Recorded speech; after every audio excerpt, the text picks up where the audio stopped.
یہ ریڈیو زرمبش اردو کی آواز ہے۔ آج 17 ستمبر جمعہ کا دن اور سال 2021 ہے۔ ریڈیو زرمبش کے آج کی نیوز بلیٹن کے ساتھ میں ہوں آپ کا میزبان دوستین مراد بلوچ۔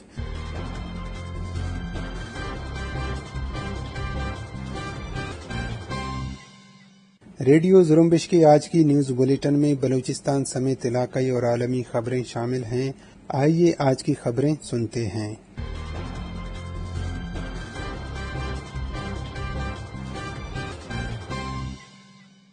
کیچ میں دستی بم حملہ ہوا ہے جس میں ایک شخص کے زخمی ہونے کی اطلاع ملی ہے۔ مقامی ذرائع سے موصول ہونے والی اطلاعات کے مطابق حملہ کیچ کے مرکزی شہر تربت میں نیشنل بینک کے قریب ہوا، جس کی زد میں آ کر ایک شخص زخمی جبکہ ایک موٹر سائیکل اور ایک گاڑی کو جزوی نقصان پہنچا۔ مقامی ذرائع کے مطابق نامعلوم افراد کا نشانہ بینک کے قریب قائم قابض پاکستانی فورسز کی چوکی تھا، جس کی زد میں یہ لوگ آ گئے۔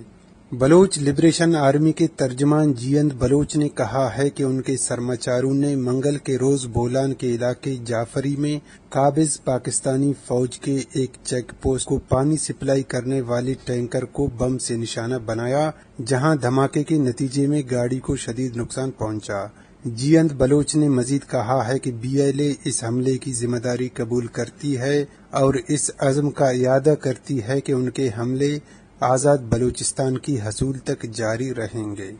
بلوچ اسٹوڈنٹس ایکشن کمیٹی کے رہنماؤں نے خضدار پریس کلب میں ایک پریس کانفرنس سے خطاب کرتے ہوئے کہا ہے کہ بلوچستان میں تعلیمی نظام نہایت ہی مخدوش ہے، جبکہ اعلیٰ تعلیمی ادارے نہایت ہی قلیل تعداد میں موجود ہیں۔ انہوں نے کہا ہے کہ بلوچستان میں تعلیمی اداروں کی قلت کے باعث سینکڑوں کی تعداد میں طالب علم اعلیٰ تعلیم حاصل کرنے سے قاصر ہیں اور بلوچستان کے مختلف اضلاع میں قائم تعلیمی اداروں میں انتظامی بے ضابطگیوں کے باعث طالب علم مختلف مسائل سے دوچار ہیں اور انتظامی بے ضابطگیاں طالب علموں کے تسلسل میں رکاوٹ کے طور پر حائل ہیں۔ انہوں نے مزید کہا ہے کہ Balochistan university of engineering and technology Khuzdar میں طلباء کو اسکالرشپ سے محروم رکھنا بھی نہایت تشویشناک ہے۔ ان کے مطابق گزشتہ 3 سال سے طالب علموں کو اسکالرشپ کے اجرا نہ ہونے کے باعث سینکڑوں کی تعداد میں طالب علموں کا مستقبل داؤ پر لگ چکا ہے۔ بساک رہنماؤں نے کہا کہ وہ اس پریس کانفرنس کے توسط سے حکومت وقت اور تعلیمی شعبے سے منسلک تمام متعلقہ افراد سے گزارش کرتے ہیں کہ طلباء کے مسائل کو سنجیدہ لیتے ہوئے جلد از جلد ممکنہ حل کے لیے عملی اقدامات کیے جائیں۔ اگر طلباء کے اسکالرشپس کو بحال نہیں کیا گیا اور متعلقہ حکام کی جانب سے مسلسل غیر سنجیدگی کا مظاہرہ کیا گیا تو تنظیم احتجاج کرے گی۔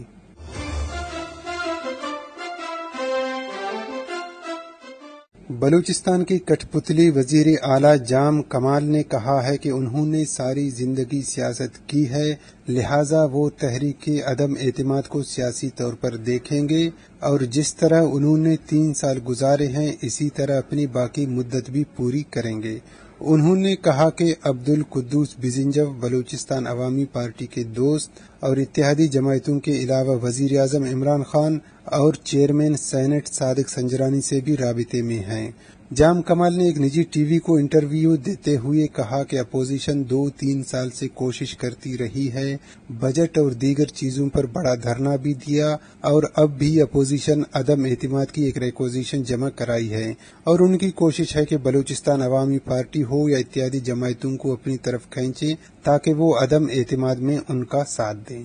بلوچستان کی کٹھ پتلی حکام نے قانون نافذ کرنے والے اداروں کو حکم دیا ہے کہ وہ بلوچستان میں غیر قانونی طریقے سے آنے والے لوگوں اور غیر ملکی باشندوں کو پناہ دینے والے لوگوں کے خلاف بھی کارروائی کریں۔ اطلاعات کے مطابق یہ فیصلہ چیف سیکریٹری بلوچستان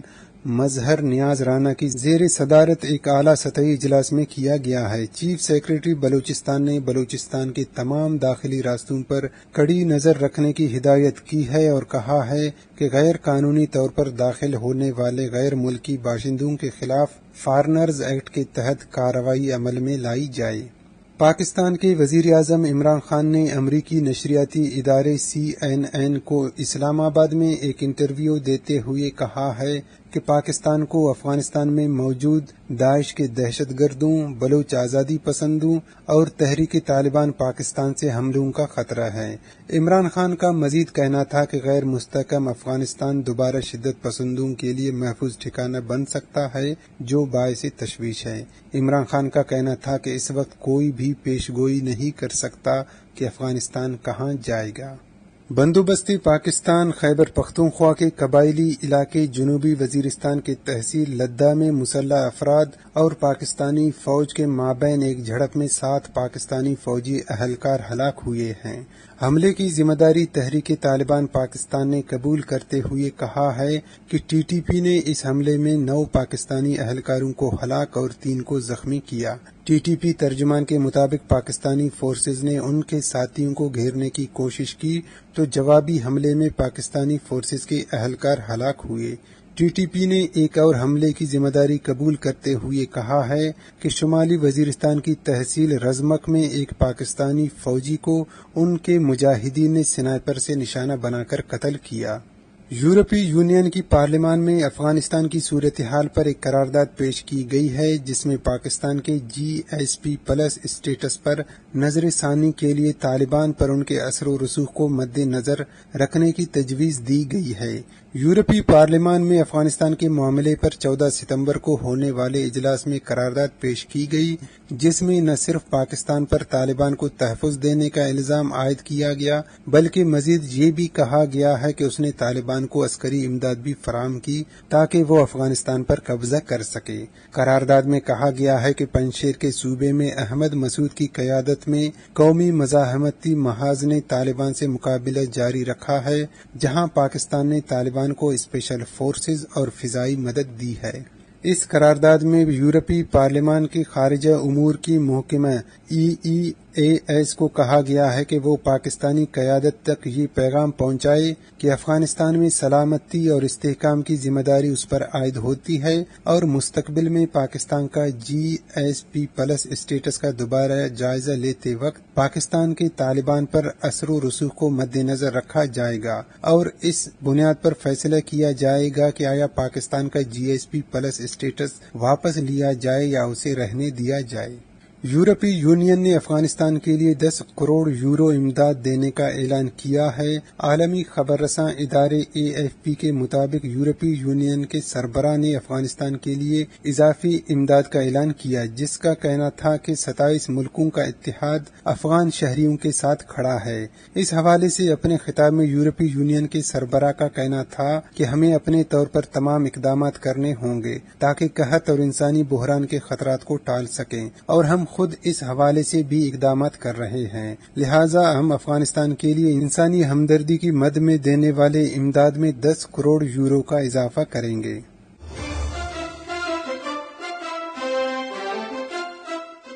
بھارت کے صدر مقام دلی میں دلی پولیس نے 6 مبینہ دہشت گردوں کو گرفتار کیا ہے، جن کے حوالے سے پولیس کا دعویٰ ہے کہ ان میں سے 2 پاکستان میں دہشت گردی کی تربیت حاصل کر کے آئے تھے۔ دہشت گردی اور منظم جرائم کی تفتیش اور ان کو ناکام بنانے کے لیے قائم کردہ دلی پولیس کے اسپیشل سیل کے کمشنر نیرج ٹھاکر نے بتایا کہ 6 لوگوں کو گرفتار کیا گیا ہے جو ملک کے بڑے شہروں میں دہشت گردانہ حملوں کا منصوبہ بنا رہے تھے۔ انہوں نے بتایا کہ ان حملوں کی منصوبہ بندی مبینہ طور پر پاکستان سے کی جا رہی تھی اور ان کا مقصد آنے والے تہواروں کے دوران بھیڑ والے مقامات کو دہشت گردانہ حملوں کا نشانہ بنانا تھا۔ نائجیریا میں حکام نے بتایا ہے کہ انہوں نے تقریباً 70 مغوی طلباء کو آزاد کروایا ہے، جنہیں 2 ہفتے قبل زمفارا صوبے سے اغوا کیا گیا تھا۔ اس حوالے سے زمفارا کے گورنر بیلو ماٹا والے نے بتایا کہ اغوا کاروں میں سے چند ایک کی مدد سے مغوی بچوں کو رہا کرانے میں کامیاب حاصل ہوئی۔ ان کے مطابق اغوا کاروں سے علیحدہ ہونے والے افراد جن کی مدد سے ہمیں یہ پتہ لگانے میں مدد ملی کہ بچوں کو اغوا کے بعد کہاں رکھا گیا ہے۔ انہوں نے مزید بتایا کہ ہم اس پر مسلسل گزشتہ 10 دن تک کارروائی کے حوالے سے منصوبہ بندی کر رہے تھے اور بدھ کو 2 بجے کے قریب پولیس کمشنر نے دیگر اہلکاروں کے ساتھ مل کر اس مقام پر دھاوا بول دیا جہاں بچوں کو رکھا گیا تھا۔